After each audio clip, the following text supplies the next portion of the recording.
Welcome to Leadership Luminaries Lounge with Kerry and Peggy O'Neill, a podcast about the connection of leadership, philosophy, practice, and impact on society. Get ready to be illuminated.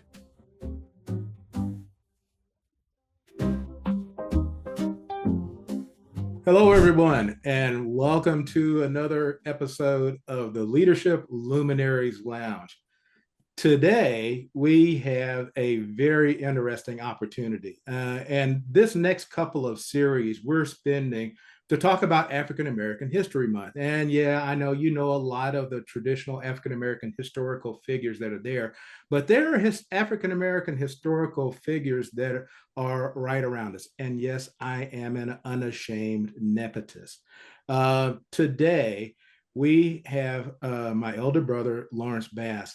And he and I are of the generation, and Peggy, I think, also of generally it's that generation of integration in the civil rights movement. And so he, along with me and several others, are of this title. We are the first African Americans to XXX, whatever that is. And there's some significant things that we want to talk about what he did early in his life of making that mark, and that sets the tone for a lot of the things that he has done and continues to do and would like to talk about today, similar to some of the things that I have talked about. So I'm going to start out by taking the honor to read his bio. Lawrence has been an entrepreneur for over 35 years and is the co-owner of Infrastructure Systemsware LLC and Applied Tactical Solutions. Both firms serve global clients specializing in military systems, industrial logistics, and enterprise software. And in between that time, he and I continue, as we often talk about, we spend a lot of time in very wide-ranging conversations. And in one of them, we decided to go into business together and create one of the very first streaming organizations, the streaming companies, was very small, and it was prior to YouTube taking over the world, but it was called the Worship Anytime Network, and he created a very that's awesome. Yeah, sorry to interrupt you, but no, that's fine. That's cool. And in the midst of that, he created the software and also did the innovations and pulled together what we call the worship capture unit, was computers and a sophisticated remote audio studio, basically a remote audio studio that we could control anywhere and also ran remotely. He is very much not like me in that he's very detail oriented and very conscientious and very fastidious. And so one of the deals that we made is that he taught me how to in an emergency, go in and modify the code if he had not been available. But he told me, he said, you code like a manager, so leave the stuff alone. But if you have to fix something, go ahead, but don't go in there mucking around. So anyway, longer story. But then after Worship Anytime Network in 2009, and during that time, his wife Paula and his daughter was a teacher for Teach for America, and his wife Paula Sneed was on the board for Teach for America. And so she told him, "You can't sit around here doing nothing during all this time while I'm doing stuff." And so in 2009, he did 3 years after retiring from those other organizations and spending time with Worship Anytime Network with me. He left retirement again and joined the Chicago Teaching Fellows in the 2009 cohort and became a certified teacher and completed additional teacher certifications in physics and chemistry at Northwestern University and engineering at the University of Illinois in Urbana in Chicago and the Milwaukee School of Engineering. And he committed to working with the inner city schools in the south side of Chicago and taught for 6 years, taught physics, chemistry, and engineering. And among the things that he did, he also taught design. And so he and his students created an answer to the food deserts that were in many of the neighborhoods that were in Chicago. They created inner city gardens that were design gardens. He had his students create the designs. They got donations, and they put in these actual vegetable gardens that fed the neighborhoods in there where there was deserts for fresh food in the city of Chicago, and was recognized by Mayor Rahm Emanuel for that. Taught Harlan Community Academy and the Rosen section of and also at the Lindblom Math and Science Academy and West Inglewood section. And his engineering students graduated with honors and were acclaimed university and engineering students. Currently, he's an advisor and coach to social enterprise and nonprofit CEOs and his former students. And I like the way that it's, but at his core, he's a creative problem solver. And we were just talking about his favorite phrase is aut viam inviviam aut faciam. I hope I said that. I never took Latin, but I hope you said it correctly, which means I shall either find a way or invent one. And we were talking about how that is a modification from our dad that says, can't die. I don't accept that. You could give the rest of that story after a while about his avoidance of a particular letter in the alphabet. Anyway, he's a member of board of directors of the Golden Apple Foundation, a member of Social Venture Partners of Chicago, and a former board member of the Chicago Collegiate Charter Schools and Project Sincere, native of Paducah, Kentucky. And Lawrence was took his first plane ride because it was the first plane ride, actually, I think, of anybody in the entire family, anybody that we knew in our family. He is the very first presidential scholar of the African-American presidential scholar of the state of Kentucky. And then that same year was a National Merit Scholar and went to MIT, where he received a bachelor's and a master's and advanced engineering degrees. He's married to Paula A. Sneed for over 45 years, and their daughter was guest one, Courtney Bass Sherazan, who is the chief talent and culture officer of Wikimedia Foundation, which is the parent organization of Wikipedia and other organizations that are subsidiaries to that. Quite a delightful and wonderful human being. We really enjoyed being with her. Yeah, she is. Plus, she's just really, really nice. She and I chat more often because I think she's more tolerant of listening to me and respectful than he is, for sure.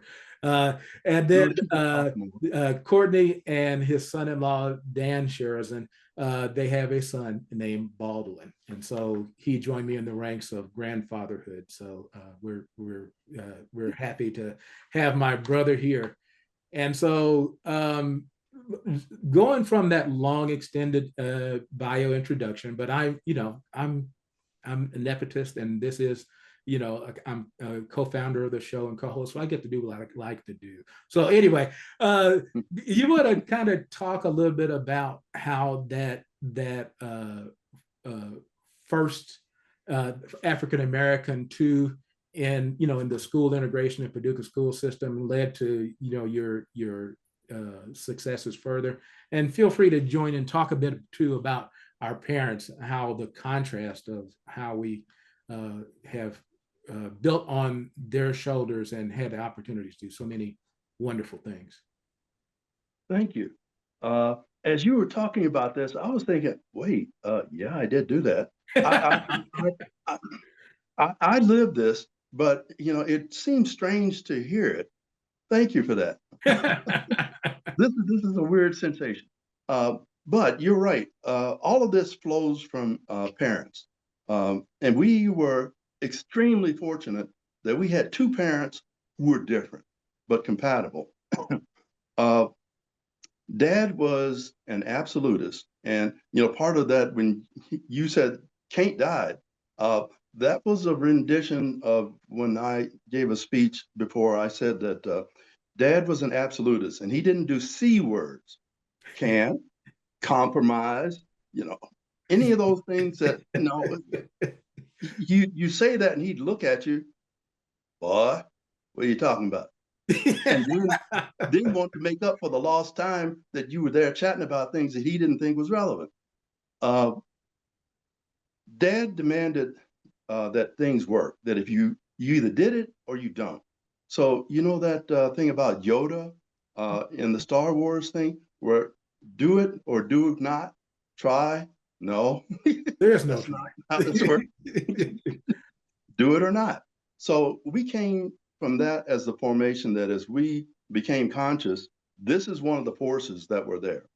On the other side of it was Mom, who, when you ran against the brutal buzzsaw of do it or not, and of course you were not, Dad was not happy about this. That, you know, his mantra was do it.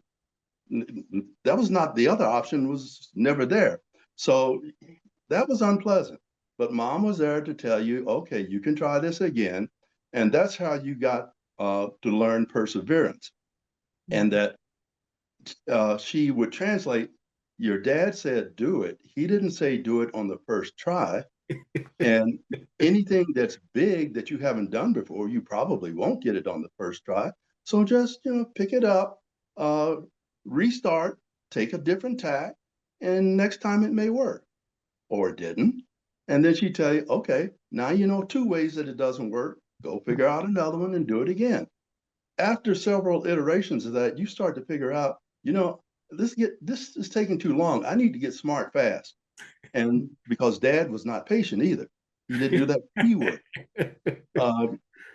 So very quickly we were intuitively trained to become proficient and capable. And why did this happen? Dad was a second generation out of slavery. So performance was critical. It was synonymous with if you perform correctly, fast enough, you could live. Take too long to perform, you're useless and terminated.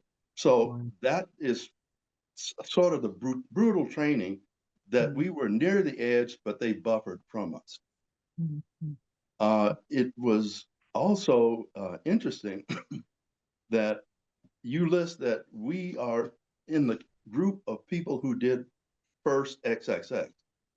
We are only that iteration of those. There are hordes of generations before us that were the first who did XXX. One of which is one of Mom's cousins was the first that did the first kidney transplant.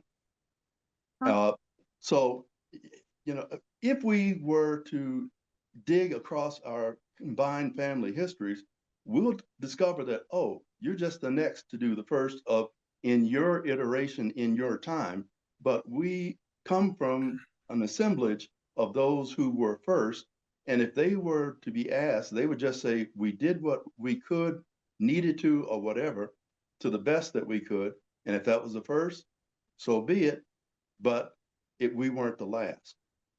It was important that they were not the last.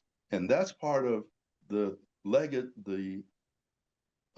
not the legacy, but the response that we carry. Yes, we were perhaps the first, but we cannot be the last. So that part was important. Along the way, all of that training, being the first, meant that you were being scrutinized at all times, observed, measured, graded, evaluated, and I don't know that we were ever liked. And that Ever was what? liked. LIKED? Yes. Yes. Huh. And that was another interesting thing that I didn't learn to appreciate, that Dad had buried that in me. He taught me that you don't need to be liked. It would be useful if you were respected, but why are you putting so much value on someone liking you? You know, this is a waste.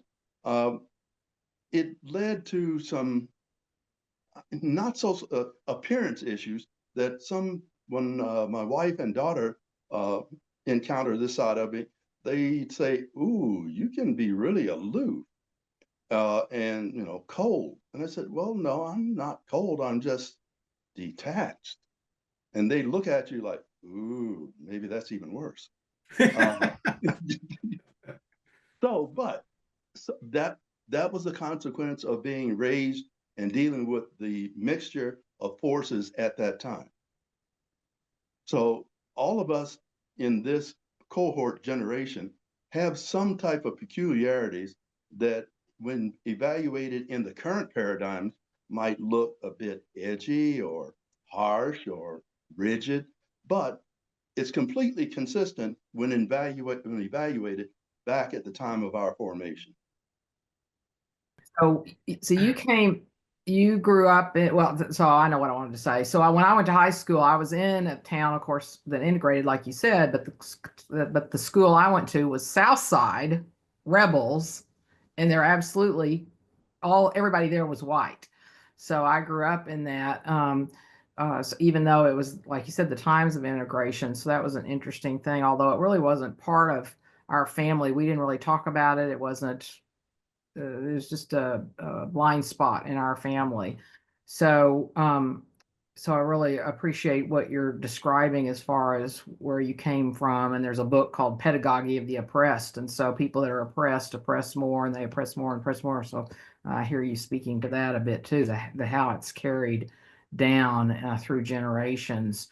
So, so at the time you were entering the workforce and growing up, there were the DEI initiatives that now, of course, are going away. So I'd love to hear your journey without that, and how you saw yourself getting into the workforce and becoming a leader, and if there were how racial elements came into that, but then also some of the journey of the DEI. So then it came in when you were already working. And so how did that impact how you saw DEI? And then we have this latest situation where a lot of people are now saying, oh, we don't have to do that anymore. We're not doing it. And so I'd love to hear that. There's a long question, I mean, and a long part of your life, but can you? Well, and there's some useful points to talk about this.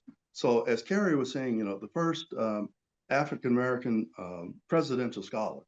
Well, most people were not aware of there was such a thing. So I get to Washington being one of 100 people there, presidential scholars that year. And in the prior years, the presidential scholars were put in the Oval Office and, greeted by the president. Well, that year, Nixon decided he didn't want to do it. So they sent James Ruckelshaus, who was they had just created the EPA. So I had a chance to meet him, the first EPA director. Interesting. So it was not a large honor or not a known honor. And again, Dad was never one to rest on accolades. That's good. Now, continue to do well. Just in one more piece of background history. In the third grade, I subsequently later found out that they were giving some type of, I don't want to call it IQ test, but some kind of test. Mom went, I took the test, no big deal. They give us tests all the time. But Mom showed up at school one day. I didn't know she was coming. This is back in the days when your mom showed up at school, you were going to die because, oh my God, Mom was at school, and everybody, oh, I don't know what you did, but you're dead. I couldn't figure out. I spent the rest of that day trying to figure out what did I do and when did I do it? How did I slip up that bad that I don't remember? And was it really worth it? And Mom told Dad when he came home. Dad didn't miss a step as he was eating. And said, all right, boy, from now on, you're going to make straight A's. I'm going to whip your butt. When I was 4 years old, I got my one spanking from Dad. I call it the terrible awful. I had a dog, Tiger, that would bite you if you looked at me. Tiger walked away and just left me alone. The brother between Kerry and I was having, a bad day, he peed on me and then was laughing, and then sitting at the table, he flipped green peas at me and was laughing, and I just knocked him out of the chair. Mom screamed, and I got this terrible, awful spanking. It taught me, one, when Dad said shut up, he meant the absence of sound, not sniffling, breathing. No, he meant silence. That's why I said he was an absolutist. Silence. And he said, I will keep going until you stop. And he got that from Granddad, beat the devil out of you. Ha ha, joke. But that taught me never get into this situation again. So when this time in the 3rd grade, when he said, you better make straight A's or I'm gonna whip your butt, my response that I didn't say was, straight A's it is. I don't know how I'm going to do this or what's going to be required. It does not matter, because there will be no more beating of my butt. Full stop. So as things came along in the academic stuff, since there's no beating my butt, I aced everything. So performance was demanded. And then after a while, they didn't have to demand it. My self-discipline kicked in. And at one point, we used to work with Dad on side jobs, trying to get enough money to keep the family going. And my dad was an electrician, a plumber, and did side jobs galore. He ended the work at 5 o'clock, and we joined him after he got off at 5 and went to some other job site and worked till about 8 or so, and then came home, and you did your homework before you went to go work with Dad. And then 8, and then went to sleep, start again 6 o'clock next morning. So in doing this, we had to have this ability to perform on notice and over extended period of time. So it was not a thing to me to perform. So becoming a presidential scholar, oh, okay, well, if that's what this led to, becoming salutatorian, well, I was supposed to be valedictorian, and I was thinking, damn, they're not gonna be happy about this. But then it came to find out that no, I had performed correctly. It was system things that were happening, and Mom took umbrage, and as Kerry would tell you, Mom was often armed, and she went up to the school to have a discussion about why this was unfair and was not going to be tolerated. And rapprochement was acquired, and life continued. So this whole thing of facing things that seem unfair has been the story of all of our lives. And Kerry might tell you that he had a very similar experience going to his 1st grade out of kindergarten. And being on the point of integration meant that you left the familiar, left the expected, and went completely into the unknown. And by unknown, we meant we really had no idea. We were going to a different building on a different section of town that we never went to. And the passage to get there was, we never drove those paths. We don't know what's there. We don't know what to expect. We don't know what is the protocol, nothing. So we had to rely on our ability to land, assess the environment, modify as required, and start performing. So this is part of the success formula for every generation before, and has been for those that have come after us.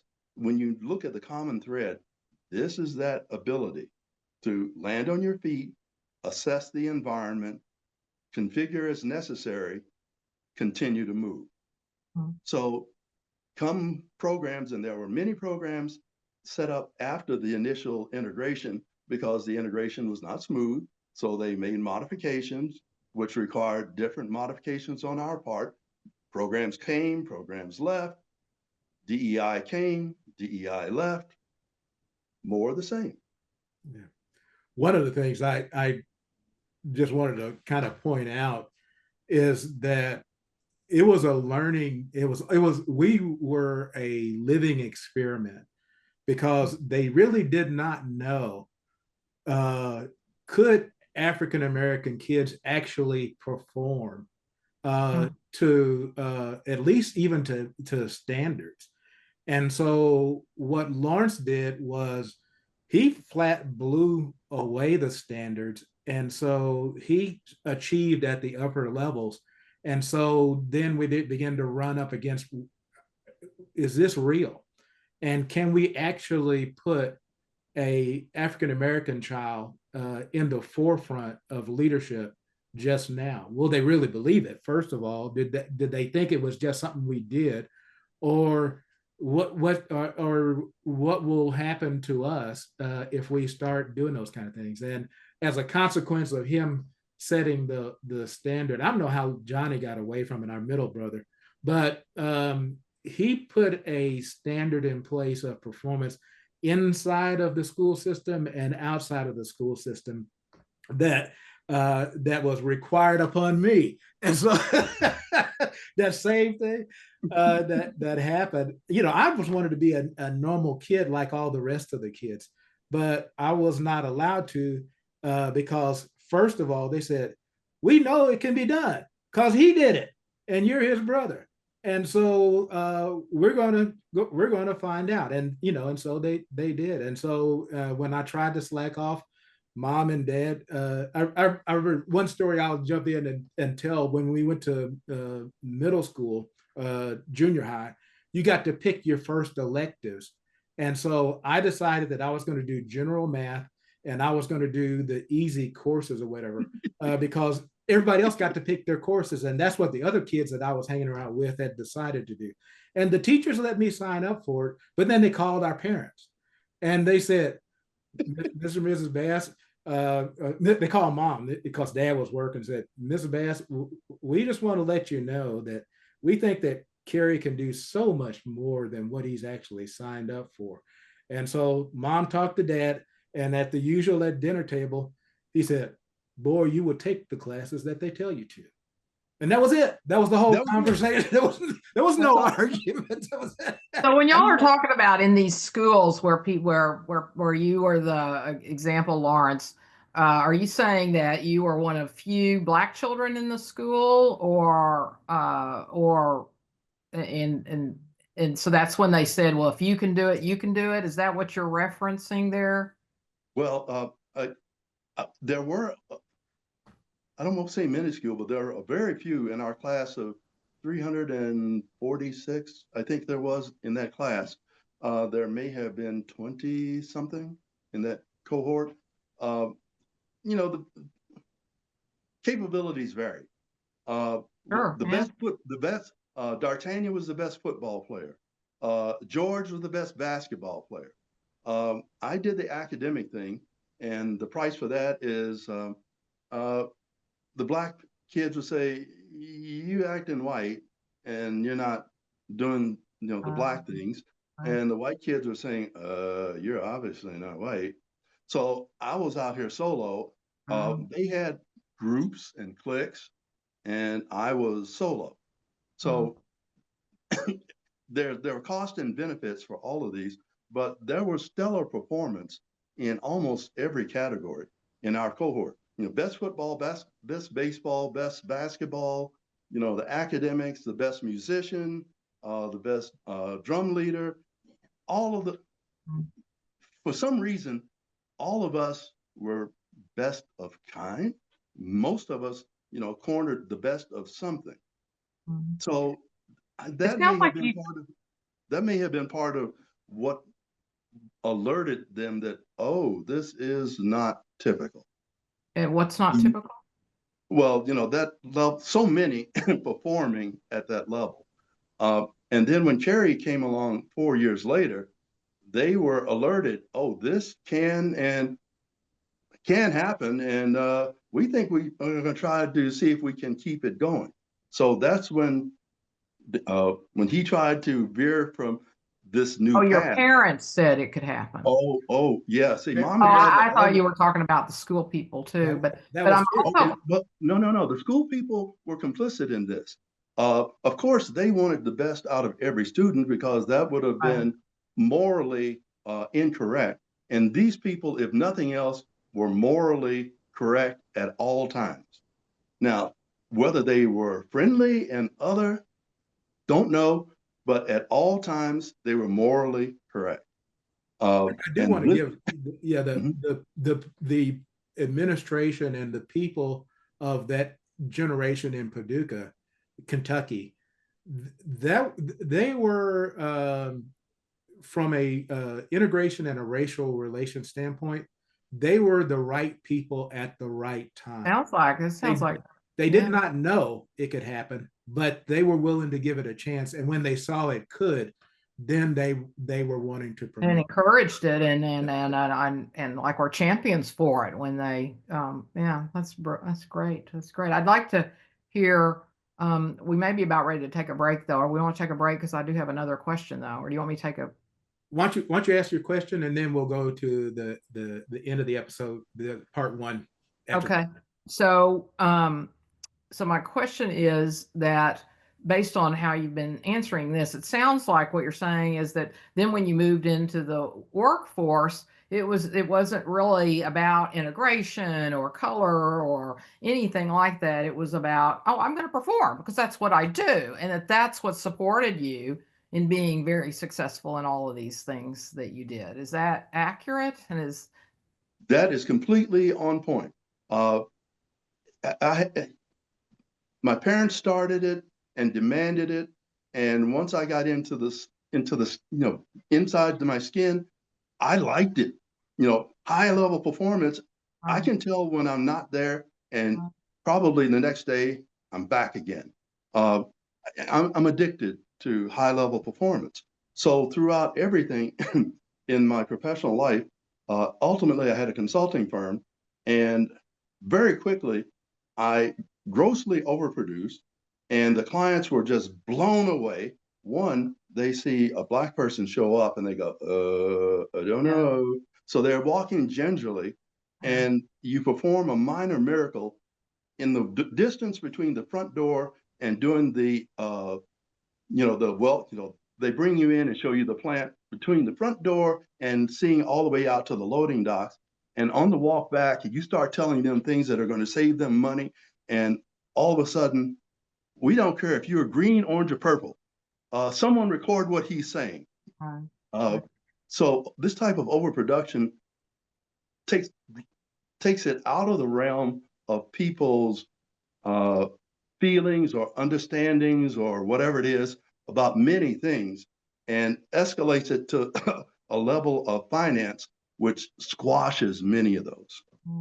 What I love about this that hopefully our audience is hearing is that and seeing is that that when we really allow ourselves to be the best we can be, we hear that all the time, high producers, but what is that for me? I mean, what am I really capable of? And going there and express it, which I think that's what all of us are here for on this planet, is what am I capable of, and to express it and do it, that starts wiping away all of these other things. Because if you're not leading with, they better like me because of I'm different, or I'm the first, or you're just leading with, this is who I am, and I'm going to be the best me, and I'm going to serve you the best that I can, that all the other could wash away. But right now everything's so colored. I don't mean it about you guys, but everything's so colored in sex, color, disability, all of that, instead of, but that may be part of why it's colored like that, is because Well,